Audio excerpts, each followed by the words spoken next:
Hello everyone, আসসালামু আলাইকুম। আজকে যাচ্ছি আমি আমার ননাসের বাসায়, আমার খালা শাশুড়ির মেয়ে।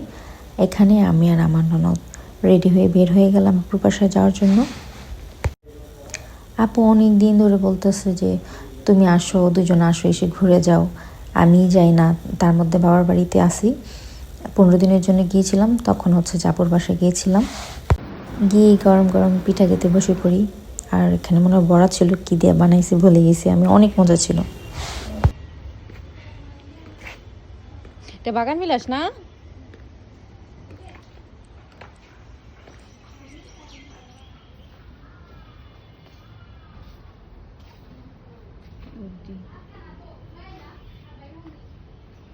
জবা ফুল টবের লাগা রাখছে দিল্লিগা।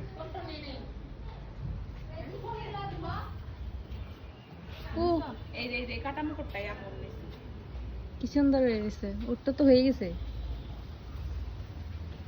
আমরা পানিতে জই না গোলা পড়তে গেছে।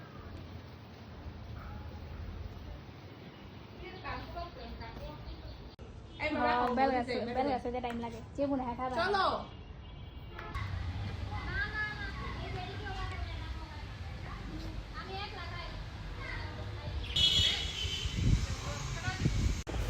ওই দিনের ওয়েদারটাও খুব ভালো ছিল, আর আপুর বাসাটাও আমার খুব পছন্দ।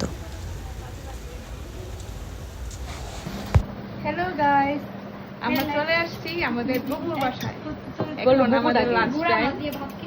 হ্যাঁ, ভাত খেতে মধ্যে গরু মাংস খাইতে খাইতে বিরিয়ানি খাইতে সব খাইছি।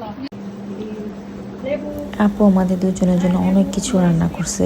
আপুর আগেই বলে দিয়েছে আপু পোলাও মাংস খাবো না, তার জন্য আপু অল্প অল্প করে সব কিছুই রান্না করেছে আমাদের জন্য।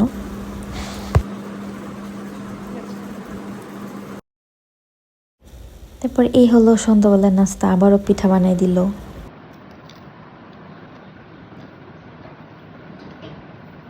ওটা যাবো গা অনেক গট্টা তোলাইবো।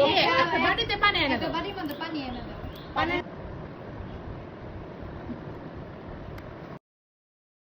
যাওয়ার পর থেকে আমরা দুজন খাওয়ার ওপরে একটা না একটা আপু আনতেছিল যে এটা খা ওইটা খা।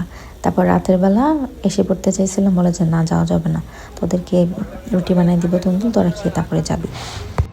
তারপরে মনে হয় আমরা বাসায় 10:30 11টার দিকে আসছি। আর এটা হচ্ছে পরদিন সকালবেলার ভিডিও। আমার শাশুড়ি খোদে ভাত রান্না করছিল, সাথে আমার পছন্দের আলু ভর্তা, আর হচ্ছে এখানে 5 রকমের ভর্তা রান্না করছে। আর দুপুরের দিকে আমরা হচ্ছে যে আমাদের বাসায় যাই কদম ফুল দেখতে। রাতের বেলা যখন ব্যালকনিতে বসে থাকি এত সুন্দর স্মেল আসে, তখন বললাম যে চলো যাই দুপুরের দিকে একটু দেখে আসি।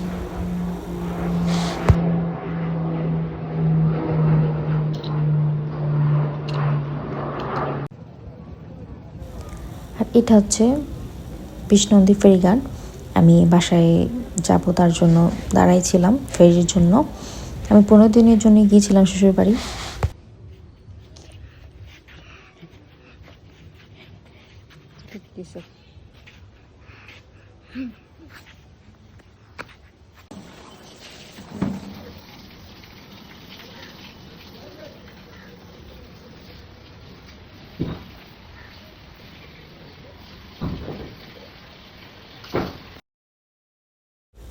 আর এটা হচ্ছে আমার ক্যাম্পাস, বাঞ্ছারামপুর সরকারি কলেজ। ওয়েদারটা এত সুন্দর ছিল, আর এখন কলেজে গেলে মন ভালো হয়ে যায়। মানে পরিবেশটা এত সুন্দর লাগে এখন, আগে এরকম ছিল না। এখন সুন্দর করে নতুন করে সব কিছু করা হয়েছে, তার জন্য দেখতে অনেক ভালো লাগে।